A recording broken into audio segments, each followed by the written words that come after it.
नहीं सत्संग, भजन नहीं हरि को, श्रवण न राम कथा अनुरागी, कानों से भगवत चर्चा नहीं सुहाती।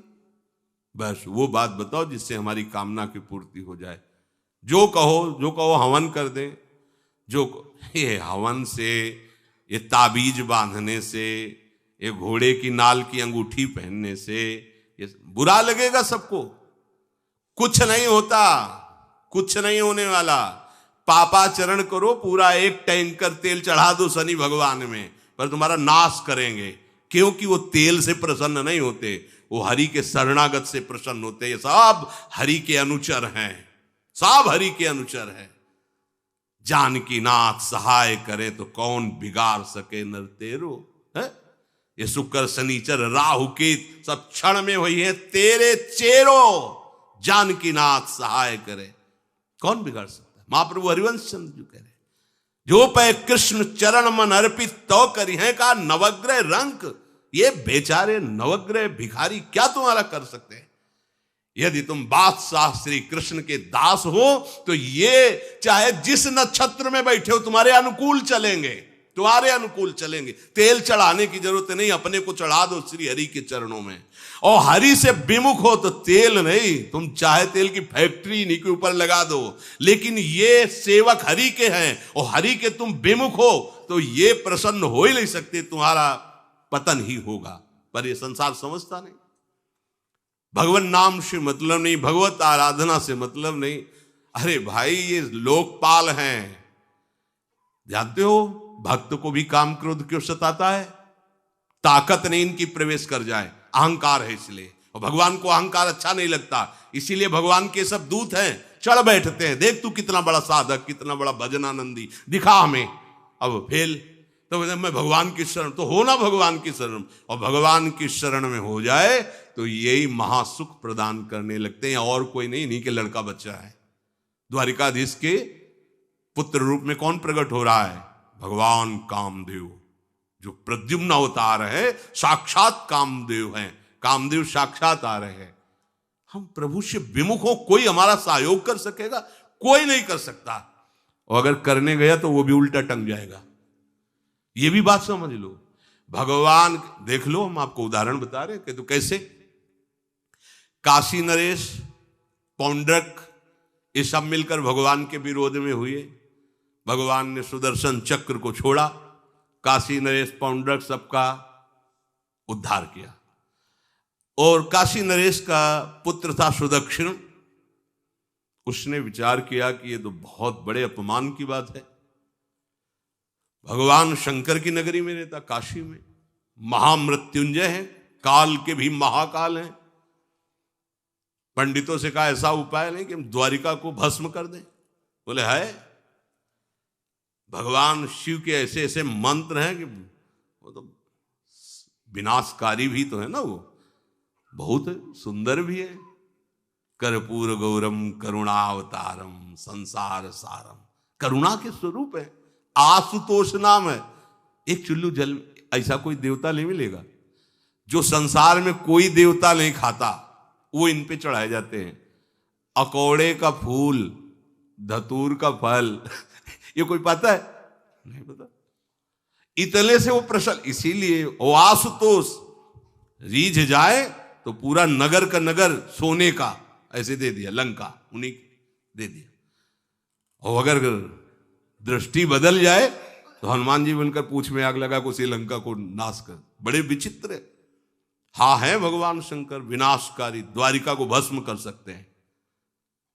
आराधना की सुदक्षिण ने, बड़े बड़े विद्वान बुलाए। काशी तो विद्वानों की नगरी, और ब्राह्मणों की विद्वता तभी सार्थक है जब प्रभु में उसका समापन हो।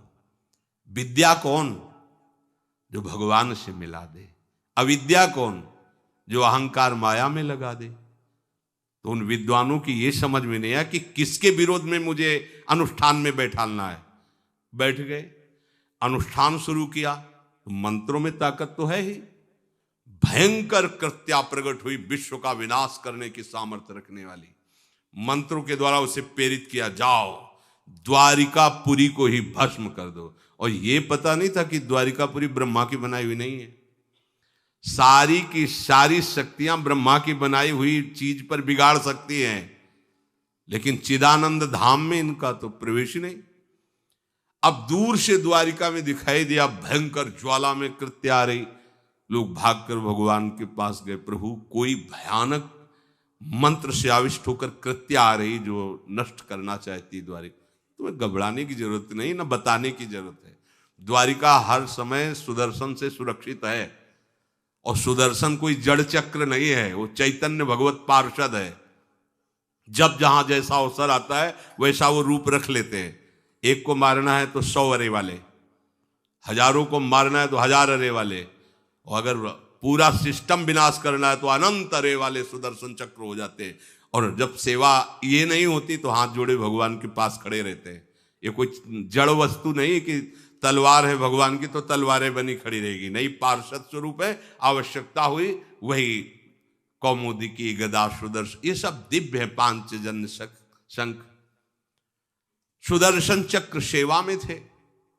भगवान ने आदेश किया, देखो क्या है, सुदर्शन चक्र ने दौड़ाया कृत्या को, वहीं चल जहां से आई तू, वहीं ले गए जहां पंडित लोग सब सावधान, मंत्र से अपने को सुरक्षित किए। ये बड़े खतरनाक अनुष्ठान होते हैं, जो मारण अनुष्ठान होते हैं, बहुत खतरनाक होते हैं। मतलब अगर सही माने में वो भगवत आराधक नहीं है तो फिर नष्ट भी कर देंगे, ऐसा नहीं। तो एक प्रसंग आता है कि एक शालिग्राम भगवान को नचा करके पैसे लेते थे। बहुत से लोग इकट्ठा हो गए, तो चमत्कार को देखने वाले संसारिक जन होते हैं, तो ऐसे शालिग्राम रखते, ऐसे करते, शालिग्राम ऐसे ऊपर उठते, ऐसे ऐसे ऐसे ऐसे नचाते, और लोग अरे देखो भगवान इनके इशारे से नाच रहे हैं। ऐसा एक भक्त तो उसी नगर में एकांत में भजन करते थे, बड़े कई शिष्य उनके थे, भिक्षा मांगने हो गए। उन्होंने देखा, आके गुरुजी से, उनका ऐसा भक्त कभी कर ही नहीं सकता। भगवान का भक्त अपने भगवान को प्रदर्शन नहीं बनाता, ये तो कोई तांत्रिक है, भक्त नहीं है। भक्ति की अलग संज्ञा होती है। ये कोई तंत्र सिद्ध आदमी है जो भक्ति का नाटक करके लोगों को ठग रहा है। बोले महाराज फिर आपको चलना चाहिए, क्योंकि हजारों लोग उससे प्रभावित हो रहे। बोले हम गए तो उसका सब बंद हो जाएगा, ये दुकान मकान। बोले चलो ना महाराज, बड़ा ऐश्वर्य जमा हो रहा था, लोग भेंट, वो गए, बस अंदर से नाम जप करते हुए जो खड़े हुए, तो कुछ नहीं, कोई भी उसका मंत्र, वो आसपास दृष्टि डाला, कौन आया नया, तो उसी में देखे फटे पुराने कपड़े पहने, तेज से चमकते हुए भक्त। तो उनका तुम चले जाओ यहां से। तो उनका नहीं, हम चले जाने के लिए नहीं आए, हम आपको बताने आए, ये नाटक मत करो, अगर सही आराधना करो इनकी तो ये लोग क्या देंगे, ये तो परम पद दे देंगे, शालिग्राम भगवान है, आप भगवान का ऐसा प्रदर्शन करते हो। अब लोगों का विरोध शुरू हुआ, क्योंकि इतने बड़े संत जब बोल रहे तो सब लोग, अब उसको बहुत बुरा लगा कि हमारी तो सारी दुकान बंद हो गई। अब एकांत में जाकर उसने मूठ का प्रयोग किया। ये मारण होता है मंत्रों से, एक खप्पर में आग जैसी जलती है, उसमें अभिषिक्त करके भेजा जाता है, और जिसके पास भेज दिया गया वो उल्टी में खून, शौच में खून, 2-4 जितना समय रखा गया उसके अनुसार मर जाएगा वो। पर ये साधारण लोगों के, भजनानंदियों के ऊपर नहीं। भजन वाले मत डरे, साप ताप रोग शोक, किसी का श्राप भी आपको छू नहीं सकता। कोई ताप, कोई दोष, कोई रोग, कोई मारण, कोई मूठ, किसी की सामर्थ्य नहीं। राधा राधा राधा, जिनके चरणों में सुदर्शन चक्र बसता है वो है किशोरी जी, जो लाल जो हाथ में रखते हैं ना, श्री जी के चरण चिन्हों में सुदर्शन चक्र है।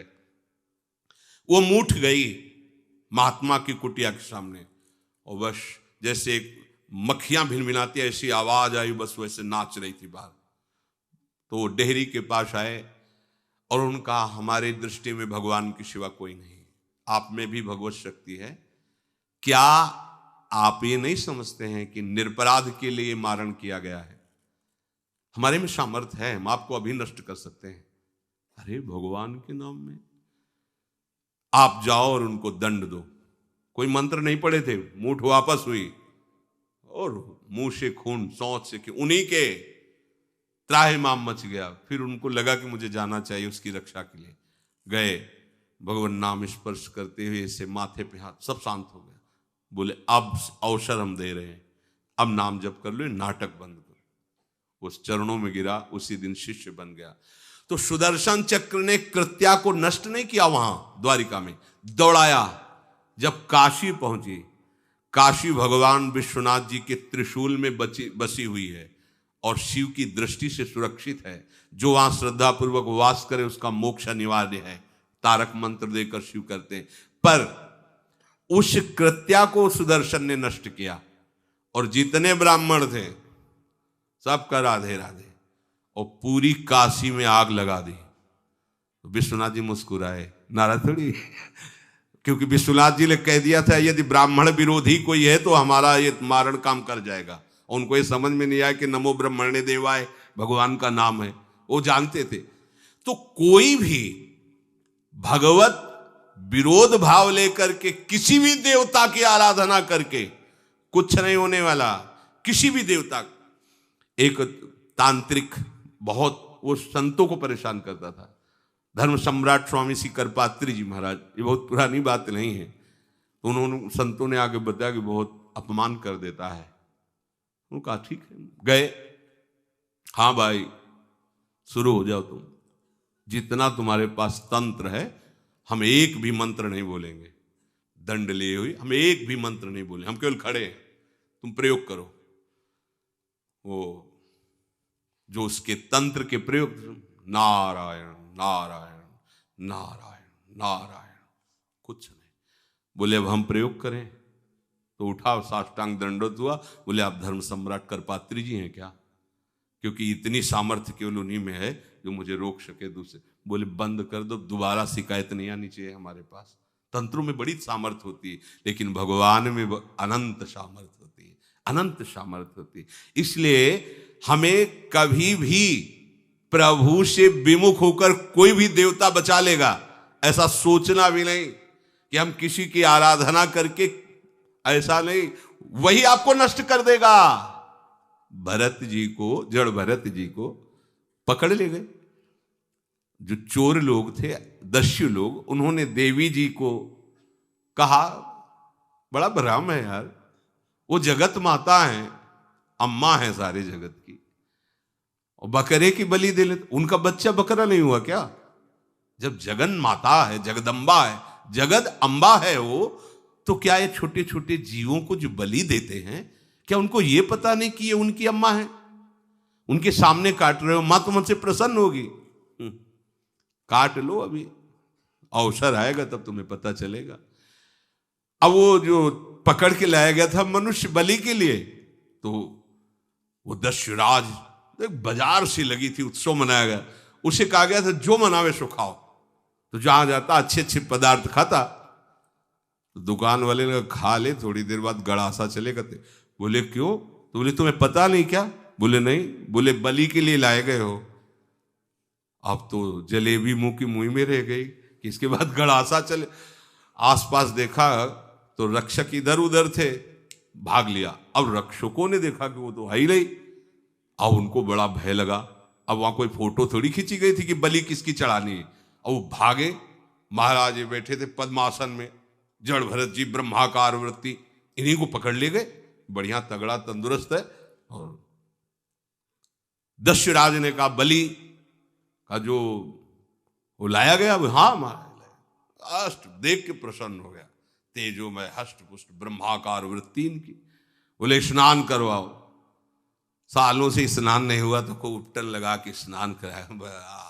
खीर पुआ रबड़ी रसगुल्ला सामने भोग लगाओ, दबा के खूब खीर पूड़ी रबड़ी पाई।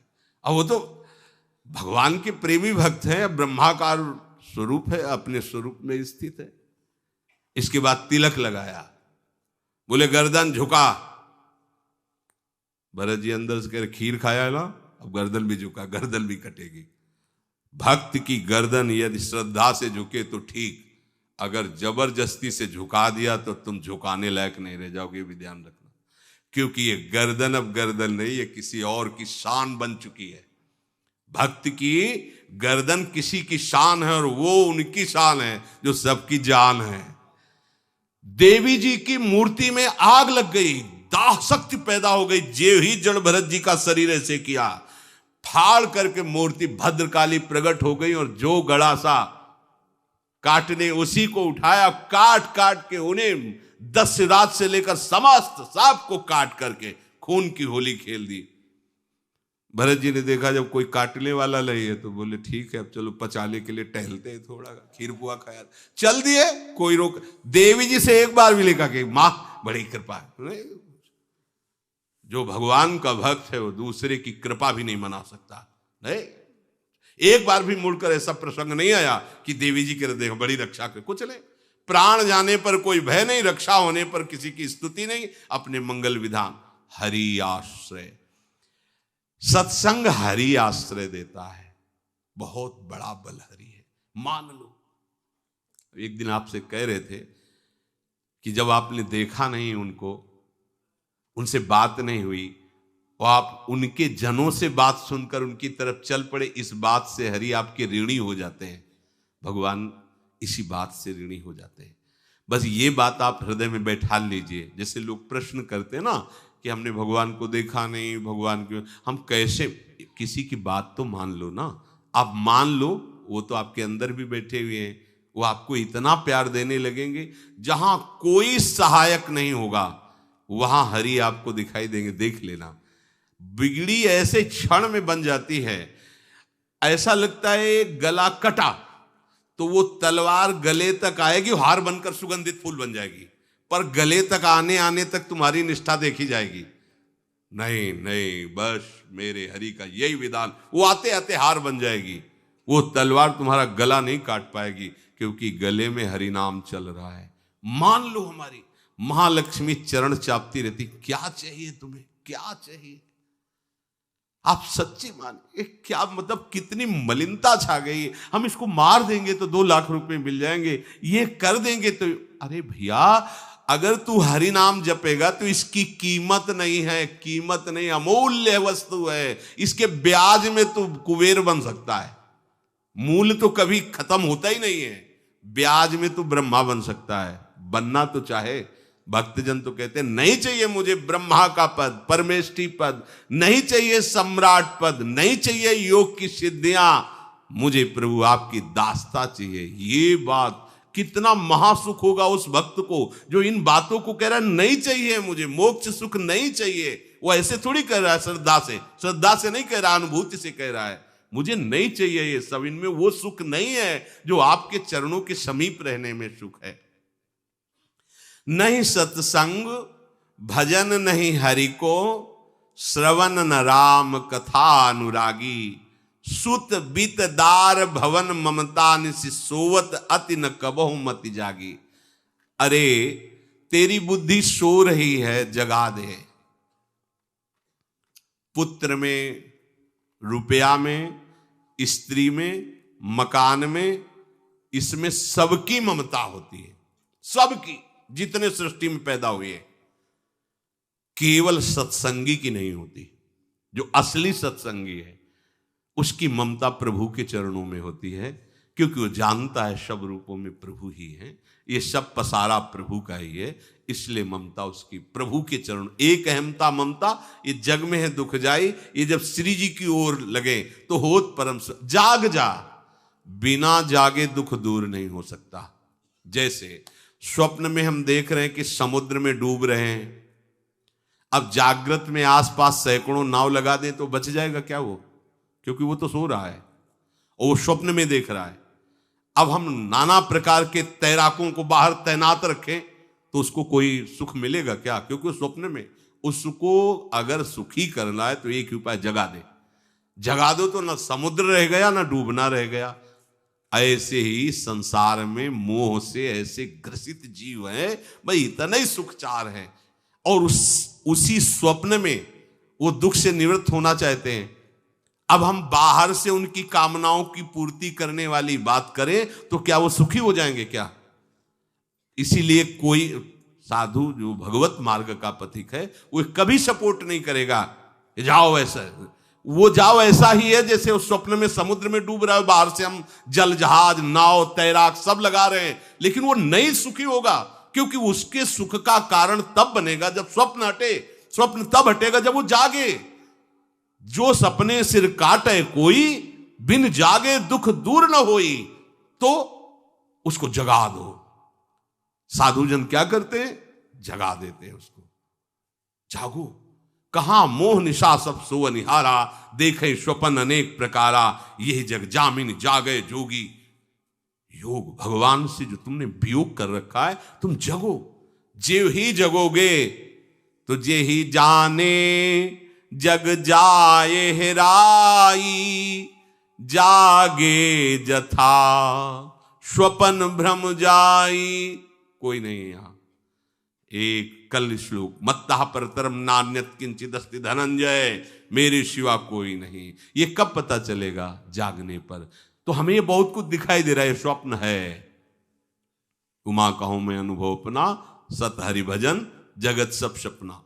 तो बोले तुलसीदास हरि नाम सुधा तजी, सठ हठ पियत विषय विष मांगी। अगर कहीं संतों के पास भी गए तो क्या मांग रहे हैं? हठ करके विषय विष मांग रहे हैं।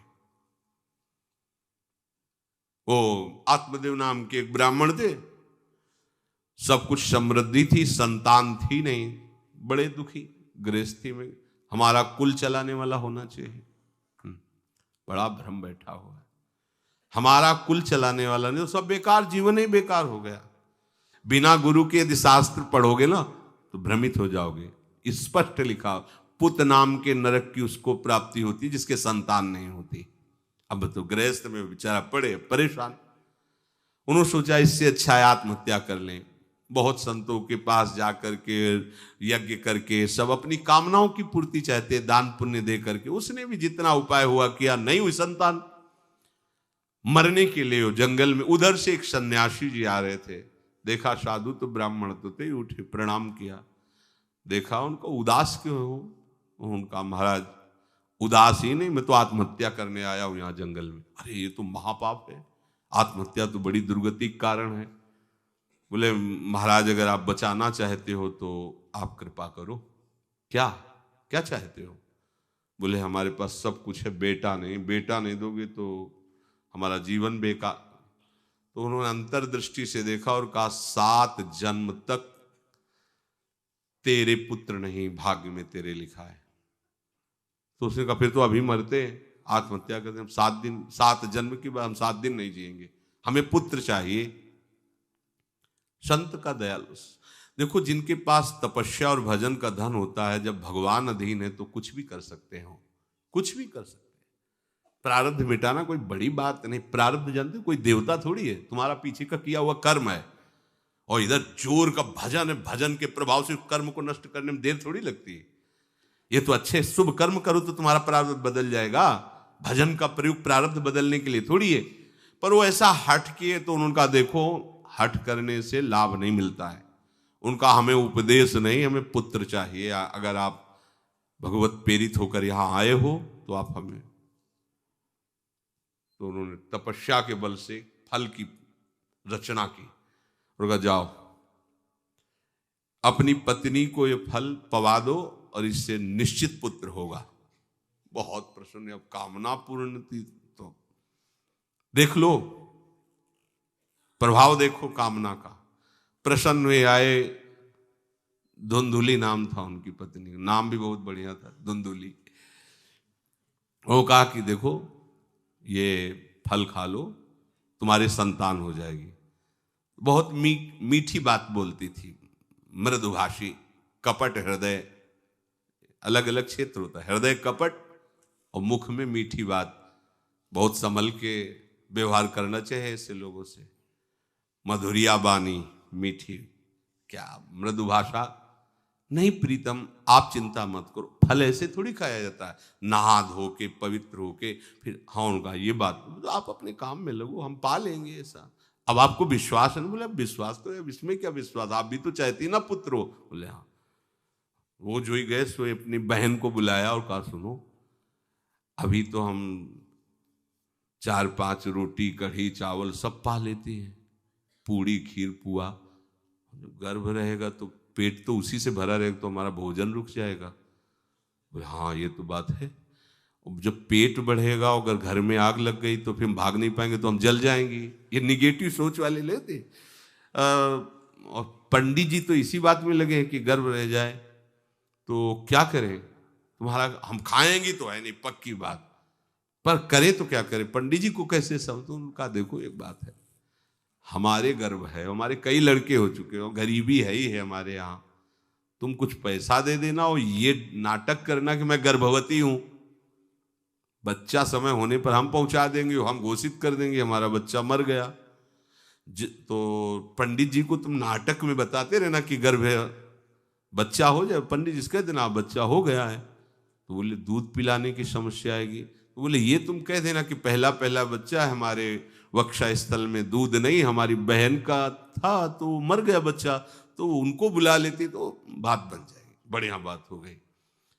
परीक्षा के लिए फल गाय को खवा दो, गाय को खवाया, ठीक समय पर गोकर्ण जी प्रकट हुए, दिव्य तेजोमय बालक, कान केवल वो गाय के, बड़े ही विद्वान और भगवत भक्त संत के द्वारा कहा था 7 जन्म तुम्हारे भाग्य में, बच्चा नहीं तो नहीं है, देखा गाय के हो गोकर्ण जी प्रकट हुए। उधर उनके जो बच्चा पैदा हुआ वैसे ही नाटक के द्वारा पहुंचा दिया गया, वैसे ही पूरा जैसा पहले पक्का हुआ। अब उसने कहा कि हमारे तो स्तनों में दूध नहीं, हम अपनी बहन को बुला लें, उनका बच्चा मर गया। हाँ हाँ हमारा बच्चा स्वस्थ होना, आप बुला लो, उसको हम धन भी देंगे, वो हमारे बच्चे की सेवा कर।